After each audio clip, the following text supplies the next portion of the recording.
হেঁপাহৰ ভোগালী বিহু এতিয়া পদূলি মুখত আৰু এই ভোগালীক আদৰাৰ বাবে উজনিৰ পৰা নামনিলৈ চলিছে ব্যাপক প্ৰস্তুতি। ব্যতিক্ৰম হোৱা নাই চতিয়া। মই বৰ্তমান উপস্থিত আছো চতিয়াৰ চতিয়াল গাঁৱত আৰু এইদৰে চতিয়াল গাঁৱতো ভোগালীক আদৰাৰ পূৰ্ণ প্ৰস্তুতি চলিছে। এইদৰে চতিয়াৰ পথাৰত এইদৰে এতিয়া ডেকা বুঢ়া সকলো মিলি ভেলাঘৰ নিৰ্মাণত ব্যস্ত আছে আৰু এই চতিয়াল গাঁৱৰ এক বৈশিষ্ট্য আছে যে ইয়াত পৰম্পৰা অতীতক ধৰি ৰাখি আধুনিকতাৰ কিছু সংমিশ্ৰণ ইয়াত ঘটাইছে। ইয়াত এইবাৰ গাঁওবাসী ৰাইজে এখন হেলিকপ্টাৰ তৈয়াৰ কৰিছে। মই মোৰ ভিডিঅ'ৰ জাৰ্নেলিষ্ট নিহাৰে আপোনালোকক দেখাইছে। এইখনেই মাঘ বিহু উপলক্ষে তেওঁলোকে প্ৰদৰ্শনী হিচাপে এখন হেলিকপ্টাৰ তৈয়াৰ কৰিছে আৰু তাৰেই কামত এইদৰে এতিয়া গাঁওখনৰ যিসকল যুৱক সেইসকল ব্যস্ত হৈ থকা দেখিবলৈ পোৱা গৈছে। মোৰ যদি সম্ভৱ হয় মোৰ ভিডিঅ' জাৰ্নেলিষ্ট নিহাৰক ওচৰলৈ যাবলৈ মই কৈছোঁ। এইদৰে এখন হেলিকপ্টাৰ নিৰ্মাণত এইদৰে এতিয়া গাঁৱৰ লোকসকল পূৰ্ণোদ্যমে ব্যস্ত হৈ পৰিছে। অকল পুৰুষসকলেই নহয় বৃদ্ধসকলেও এইদৰে এতিয়া কামত সহযোগিতা কৰি আছে। ভিডিঅ' জাৰ্নেলিষ্ট নিহাৰে আপোনালোকক ইয়াৰ সমগ্ৰ দৃশ্য দেখুৱাইছে। এয়া হৈছে চতিয়াল গাঁৱৰ পৰিৱেশ।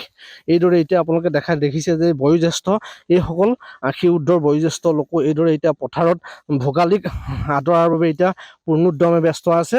মই পোনে এগৰাকী লোকৰ ওচৰলৈ যাবলৈ চেষ্টা কৰিম আৰু তেখেতৰ পৰা জানিবলৈ চেষ্টা কৰিম আপোনালোকে ভোগালীক আদৰাৰ প্ৰস্তুতি তুংগত উঠিছে। হয়, আমি পৰম্পৰা ৰক্ষা কৰি চতিয়াল গাঁওবাসীয়ে আজি বহুত দিনৰ ধৰি আমি এই ভোগালী পৰম্পৰা ৰক্ষা কৰি আহিছোঁ। ব্যতিক্ৰমীভাৱে 2008 চনৰ পৰা আমি ব্যতিক্ৰমীভাৱে এই বিহুভাগ উদযাপন কৰিছোঁ। ইয়াত প্ৰদৰ্শনী হিচাপে আমি কিছু বস্তু তৈয়াৰ কৰোঁ, সেয়া ব্যতিক্ৰমী, কিন্তু আমাৰ যিটো মূল ভেলাঘৰ ভাগ আমাৰ নিৰ্মাণ হ'ব। আৰু এই যে হেলিকপ্টাৰ বা এই ম'হ গৰু এইবিলাক এয়া আমাৰ পৰম্পৰা।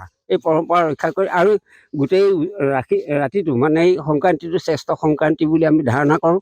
আৰু শ্ৰেষ্ঠ সংক্ৰান্তিটোত আমি গোটেই ৰাতি উজাগৰি নিশা কটাওঁ। উজাগৰি নিশা কটাই পিছদিনাখন পুৱা খোলে তালে আমি নদীত গা ধুওঁ, গংগা স্নান কৰা হয়। এতিয়া ধাৰাঘৰ কিছুমান নাম আছে এনেকুৱা, যেনেকৈ মাধৈ মালতী ফুল ছালত শুকাল, হৰি নাম গাওঁতে ৰাতি পুৱাল, এনেধৰণৰ ব্যতিক্ৰমী নাম কিছু আছে। এই নাম ধাৰাঘৰৰ বাহিৰে আৰু আনত ক'তো গোৱা নাযায়। সেইকাৰণে এই পৰম্পৰাটো ৰক্ষা কৰি আমি আছোঁ আৰু।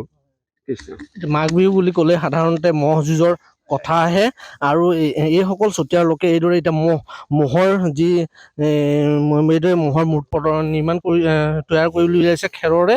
আৰু এইদৰে এতিয়া চতিয়াল গাঁৱৰ যি পথাৰ তাত এইদৰে মাঘ বিহু উপলক্ষে এয়া ম'হৰ মূৰ্তি তেওঁলোকে নিৰ্মাণ কৰিছে। আমি আন এগৰাকী যুৱকৰ ওচৰলৈ যাবলৈ চেষ্টা কৰিম আৰু তেওঁলোকৰ প্ৰস্তুতিৰ বিষয়ে জানিবলৈ চেষ্টা কৰিম। আচলতে আপোনালোকে ইয়াৰ আগতে আমি দেখা পাইছোঁ টাইটেনিক ৰেলকে আদি কৰি নতুন চেষ্টা কৰি এবাৰ কি ক'ব? হয়, আমাৰ চতিয়াল গাঁৱৰ ভোগালী ভোগ জোৱাৰ ক্ষেত্ৰৰ পৰা নৱবৰ্ষৰ সকলোকে শুভেচ্ছা জ্ঞাপন কৰিলোঁ। আমি 2008 চনৰ পৰাই এটা ব্যতিক্ৰমী ৰূপে আমি ঢেৰাঘৰ ভাগ উত্থাপন কৰিবলৈ আমি চেষ্টা কৰি আহিছিলোঁ। যিহেতু আমাৰ মূল পুৰণি আমি ত্যাগ কৰা নাই। আমি ভেলাঘৰৰ লগতে আমি প্ৰদৰ্শনীমূলকভাৱে আমি সহজলভ্য যি নৰা খেৰ ধান খেৰ আমি কোনো ধৰণৰ ইয়াতো আমাৰ খৰচ নহয়। আমি এটা প্ৰদৰ্শনীভাৱে বিভিন্ন বস্তু বনাই আমি ইয়াক প্ৰদৰ্শনী হিচাপে আমি এটা জনপ্ৰিয় কৰা বিহুভাগক আমি জনপ্ৰিয় কৰাৰ চেষ্টা কৰিছিলোঁ। আৰু সেইটো আমাৰ কোনো ধৰণৰ বিকৃত পৰম্পৰা হ'ব নালাগে। যিহেতু প্ৰতি গাঁৱতে সুপ্ত প্ৰতিভা কিছুমান লুকাই থাকে। আমাৰ ইয়াতো কিছুমান লোকৰ সুপ্ত প্ৰতিভা কিছুমান আমাৰ বিকশিত কৰাৰ অৰ্থেহে আমি আচলতে পৰম্পৰাগতে এই আমি যি প্ৰদৰ্শনীমূলক বস্তুবিলাক আমি বনোৱাৰ চেষ্টা কৰি আহিছোঁ। সেইটোৱে। এইদৰে এতিয়া